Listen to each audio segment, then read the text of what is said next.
And yes, I made my fair share of money. I mean, let's go back to Hurricane Alley. So yeah, give people a little bit of background that don't know you, which I'm sure everyone will. Okay. What did you do and how'd you come up in Las Cruces? Okay, so originally I started DJing when I joined the Army in El Paso, Texas. I actually didn't know that. Yes. So I started DJing there.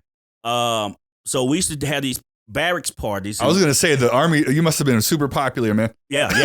It was crazy. Fast too, man. You know what I'm saying? Because I always could. Okay, this is going to be fun. Let's do it. So I always could dance. I always was a pop locker. So if you seen that movie Breaking, he didn't have shit on me. Like I was terrible. I saw you post that video the other day on Facebook too with the guy. You're like, this is how I wake up. Yeah. Oh yeah. You know what I'm saying? So that's me. I used to be that guy. So when I joined the Army, we used to go over to Juarez, and I used to dance against people over in Vertigos, and I forgot what the name of the other one. The Derby? The Derby, yeah. We used to dance against people over there, but I used to bust their ass.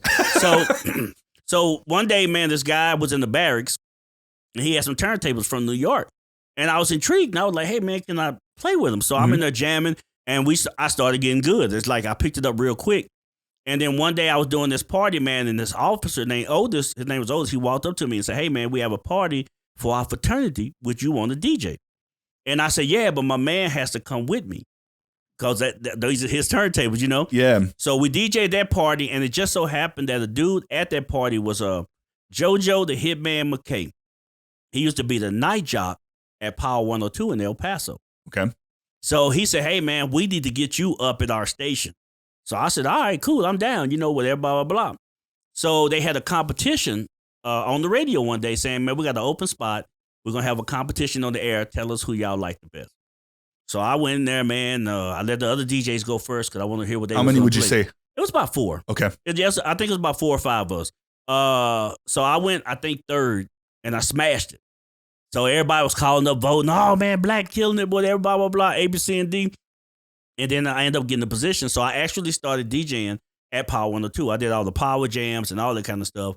And then I started doing remote gigs in Midland. And I was working with You still lived there for a while? Yeah, I was with Dana Cortez and Candyman. So when they moved to Albuquerque, they called me. So I ended up going to Albuquerque. So I did the Albuquerque gig. Then I did a station there.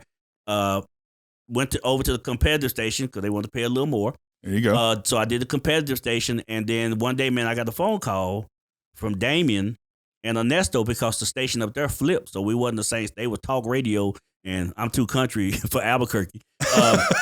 So I got a call from Damien and Ernesto because I think Kid Vicious or somebody had just left, and they wanted me to be the new night job. So I came down here, and it was funny because I was pissed off. The main reason I came, because y'all had the Popeyes chicken down here, and I would love to eat some chicken, right? I said, I sound country as hell right there, but I love some chicken. And I came down, and then the Popeyes closed right after I came down. It did close I'm from Louisiana, man, so I was hoping they would bring that back.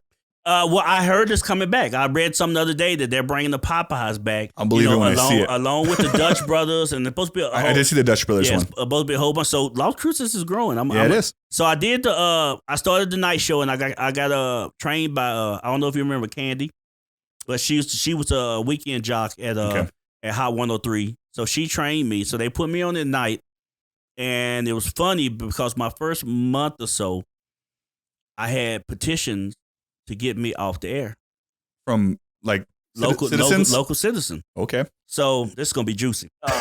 What'd you do? So, damn. So Ernesto told me when I took over on the radio station to be me, and my first question was, "Are you sure?" And he said yes. So me and Damien would do the Who Ride, and this is what nobody ever knew. Before we did the Who Ride, me and Damien rarely, if never, talked about what we're going to talk about on the Who Ride. You just riff, just whatever came to mind kind of thing? Top of my head. There you go. And we had... Hey there, subscribers, what do I gotta do to get subscriptions by you? Will you subscribe? It's down below, hit the red button, no.